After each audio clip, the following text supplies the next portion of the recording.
You know what I need to do is get a like a stock intro so that we can just like start talking. Yeah, right? yeah. Probably just do that. I think that's ideal. Yeah. Because I really value that brevity that goes into just jumping into it. Yeah, me too. Yeah. So We can talk about that too, brevity. so this is a cool thing. Like, there's no end of topics. There's so many things to talk about. It's so cool. But I mean, the thing is, I'm completely like unprepared for this conversation path of talking about. It just occurred to me that it would be extremely interesting to reflect on. But the things I haven't thought about before, I'm usually less able to. Well, we'll see. Yeah, I think you're better at this than you do not give yourself enough credit for your ability to speak extemporaneously on a subject. I think you're actually quite good at that. So, because frequently you'll be like, "Oh, I'm not prepared. I've never even thought about this," and then, "Oh, here's like a million amazing insights." I mean, the reality is, I've actually thought through a bunch of those things before, so much that like it seems like I'm well prepared, but in actuality, well, but that's the thing, right? Is like actually, like again, it almost comes back to principles, where it's like you've got a lot of the core concepts of understanding the world and understanding how things work, such that a new topic comes in, and so much of what you already know and have thought about applies to it. That's true. You know, it's like the understandings are so general that Well, this is actually there's like another topic that might be worth getting into, which is the idea of mastery. Where I'm coming more and more, I believe there's an idea in, I guess, kind of like Eastern philosophy, quote unquote. I mean, that's a whole other, what does that mean? But and I know it's mostly through martial arts, where people sort of, there's this saying of like someone who understands the way broadly can master all things, so that sort of idea. And I'm coming to believe this because I've seen people with deep understandings of widely disparate topics come to have a certain, it's not like, oh, suddenly you can, fix a car if you've never seen one before. Like, that's probably whatever, right? But the ability to grasp something and learn something very, very quickly and understand the deep principles that are common to humanity, the human experience, and certain like social truths and things of that sort. I think it comes about even if what you're mastering is like botany or something. It's like this seems to be, it's interesting.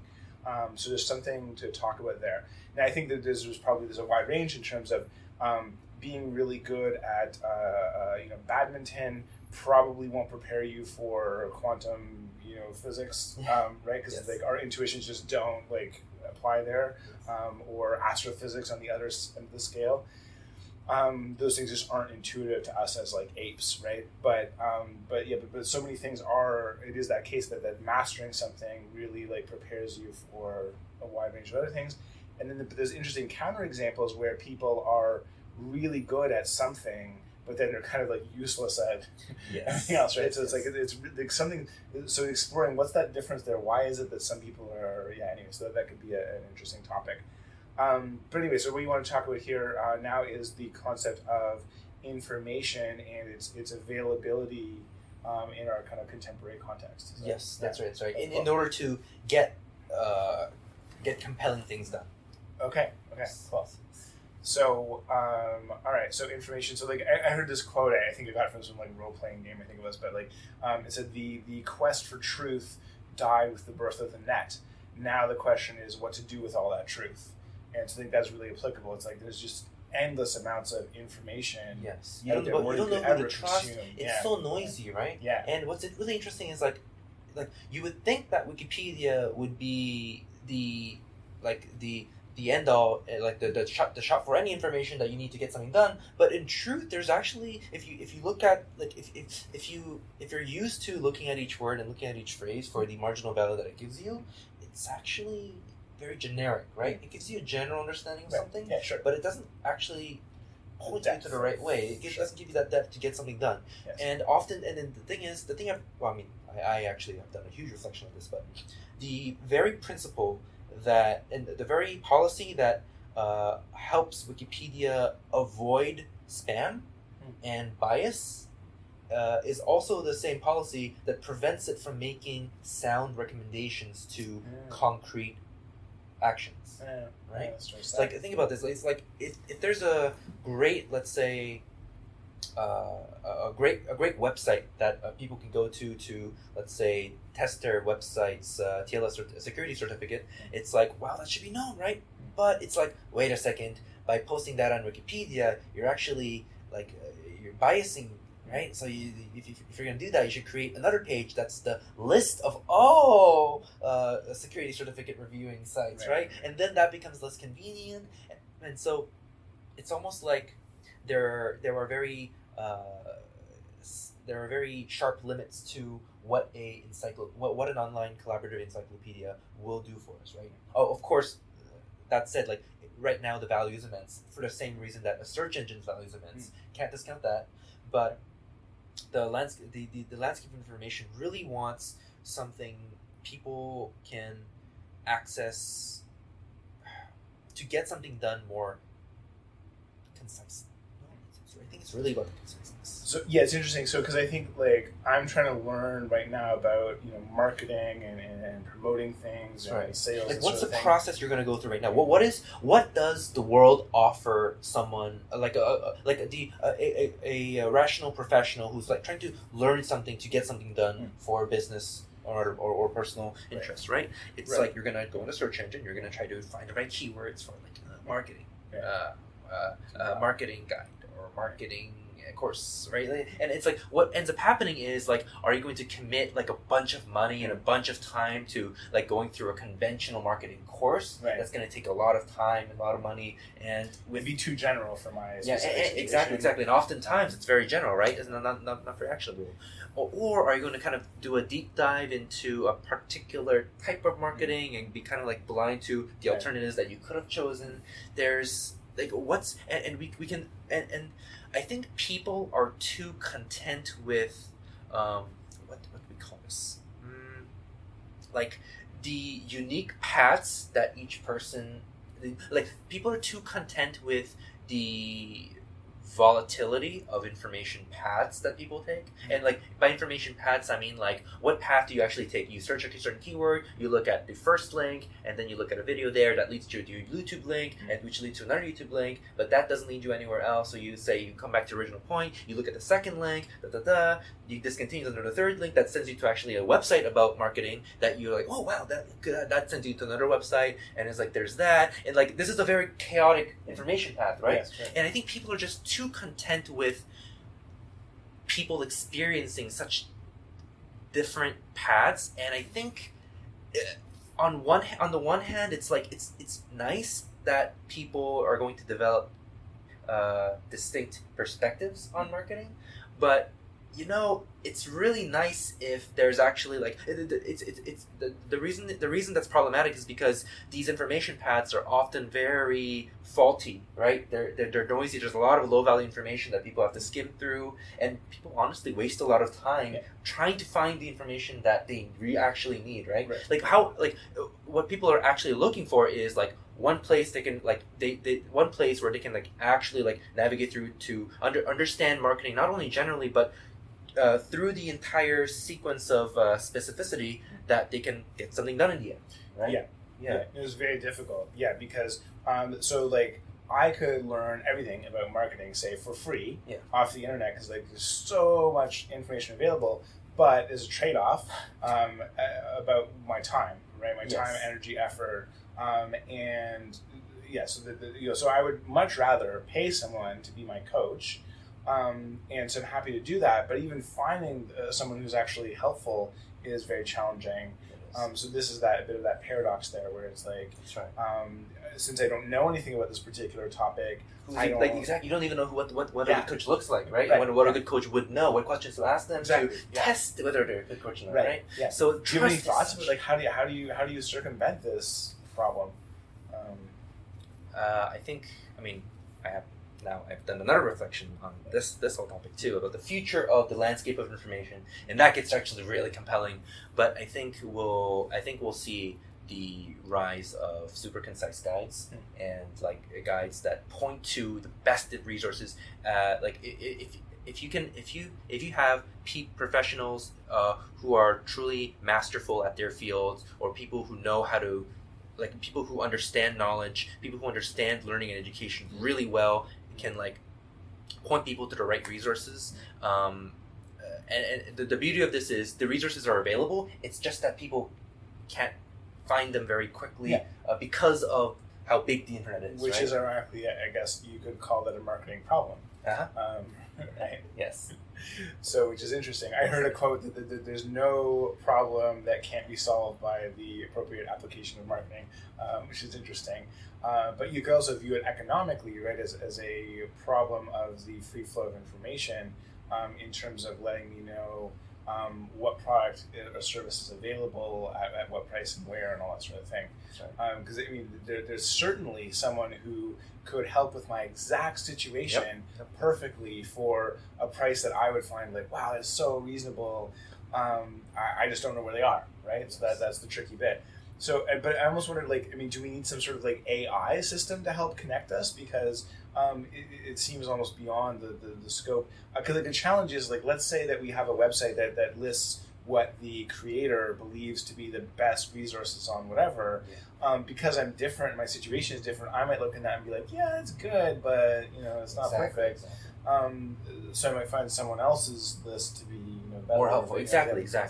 And I think there's something to be said about, I think, I would look at it, the thing with, first, let's cover the AI part first, because that can be covered briefly. The thing with AI is that there's two sides of it. One side of it is if you're going to program an AI to do something, you need to actually have understood the problem yourself first, right? Right, of course, yeah. So there's that part of it, and like and problems relating to complex knowledge are so are so nuanced that it's really tough to parse out a general understanding into an AI until we get to the other side, which is, of course, general AI, which solves things by its own and just like does it, right? So I think trying to figure out a specific AI that's going to solve all knowledge problems like that is short-sighted. If anything, I think AI will be an assist to it at that level. And of course, when we have general AI, of course, gloves are off, right? Exactly. Yeah. So that's that anyway. So I think that's the coverage. We won't need the AI can do everything for us. So we don't need the guides anyway. By that point, exactly.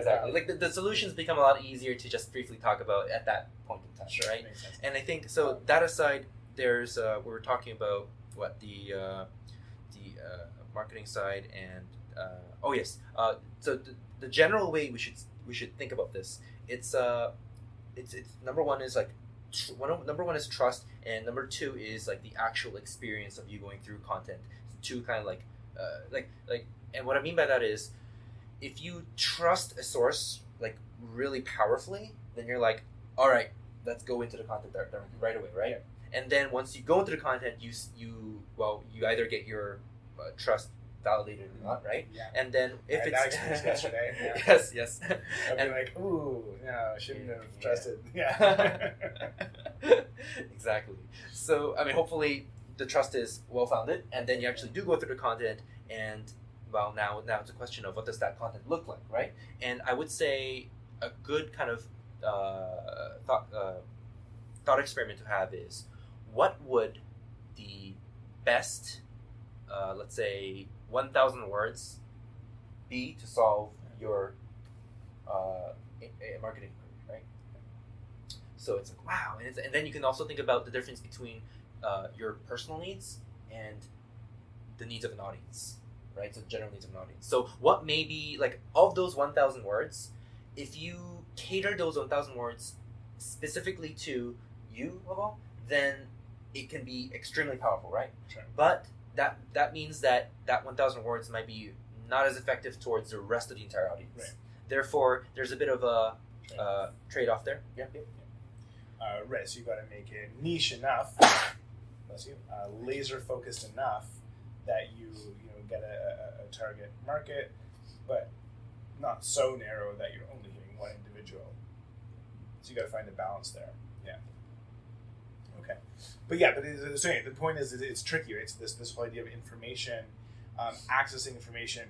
So it's interesting because it's become so readily available. The information is so much more than we could ever consume. And now the problem is like filtering through all that information to find, it's all noise, to find the signal. that's relevant, right? So that's the tricky bit. Let's use another example. Let's use agriculture, right? So something very basic, right? It's like we need food to survive. So suppose you wanted to learn how to grow food, right? So raise a vegetable garden.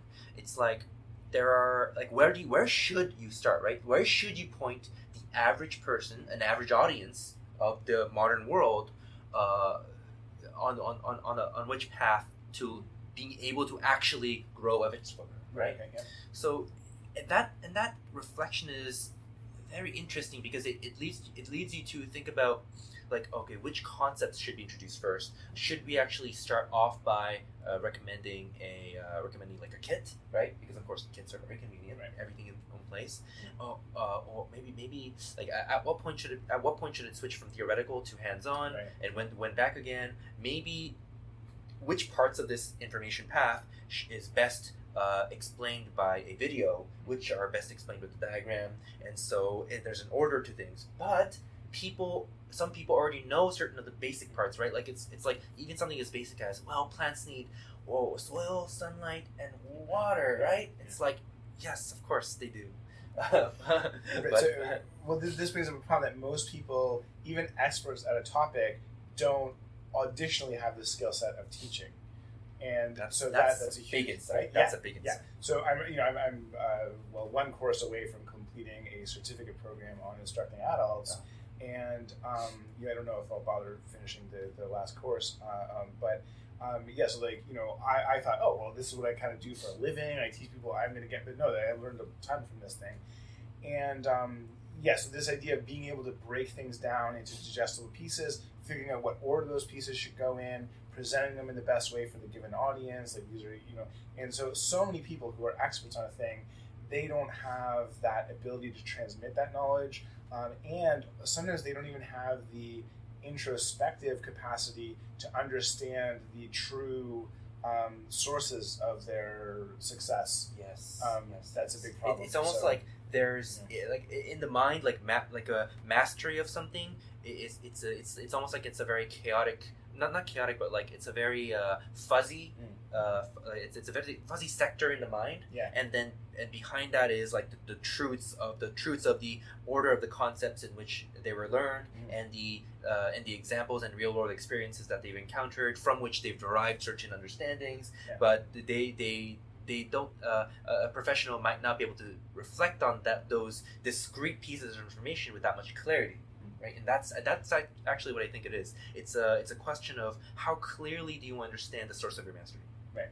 Yeah, and so that takes a lot of a confluence of certain capacities that aren't often present. So it's unfortunate. And so how can we tie this up together? I mean, is there a principle of is there any tidbit of wisdom, a nugget of gold of how to best navigate the sea of information that we have that we could share with folks? I don't know. I think we want packets of information that are.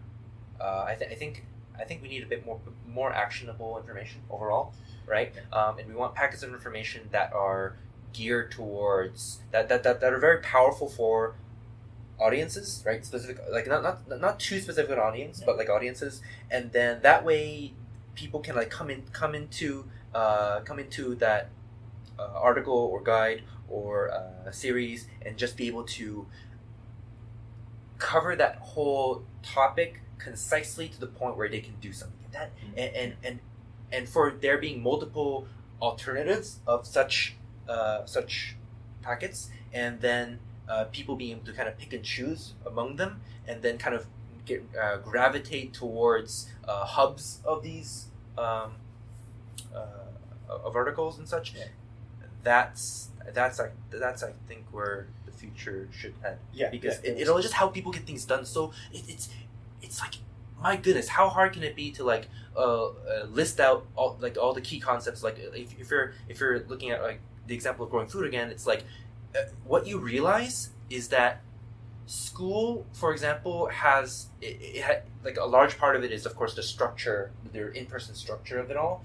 But knowledge-wise, the the large part of it is actually the fact that they just give you a curriculum that's following a certain number of concepts. Right. The teachers are obligated to teach the students certain concepts in a certain order, like per day, and then reinforce them with practice questions and homework and such. It's actually a list of concepts and practice questions. Mm-hmm. That's actually what school is, and it's of course curtained up with all the the school buildings and the organization that goes into classroom preparation and such. Very valuable, of course, but if you look at it from just a pure information perspective, that's what we get, a curriculum. And I think you want curriculum with, of course, practice as well, leading up to professionally actionable recommendations, because that's what actually that's so compelling too. The difference between if you're starting a hobby and you buy a kit, it's you don't actually expect to.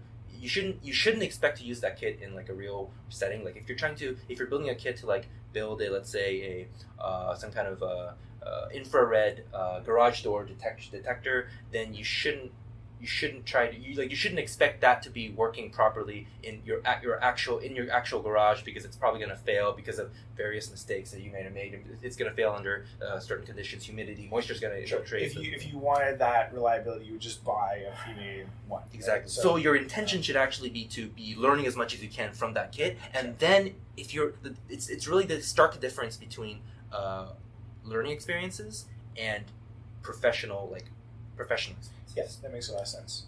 Yeah, I'm concerned that our battery may be running out here, but so let's try and wrap this up. But so one concept that I want to throw in here is the idea of micro-learning, where one of the problems, I think, I have many actually critiques of the kind of traditional school system, as perhaps many of us do. But one of the things is I don't get to choose when I learn what and how long I spend on that particular topic. Yes. So being able to have a smorgasbord, an array of different lessons, micro lessons available that are maybe a minute long or 3 minutes long, that are specifically geared to a particular problem I'm having, that's super helpful. So it frequently happens that I'll run into a little technical glitch and I'll just Google that particular thing, and then someone just has the answer, right? Yep. And just exactly. Done in the 30 seconds, and so because it's an aggregate thing, so if thousands or hundreds of thousands of people have faced the same problem, someone somewhere has just thrown up the answer for free. It's beautiful. And so you don't need to understand the logical nuances of the programming languages. You just need to know which buttons to click to solve the issue. Exactly. Right. So there's trade-offs again there, but so I think that's really powerful, having those micro lessons available. Anyway, cool. So I think interesting topics.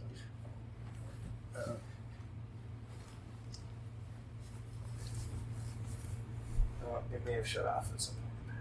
Damn it! It should. I think it did.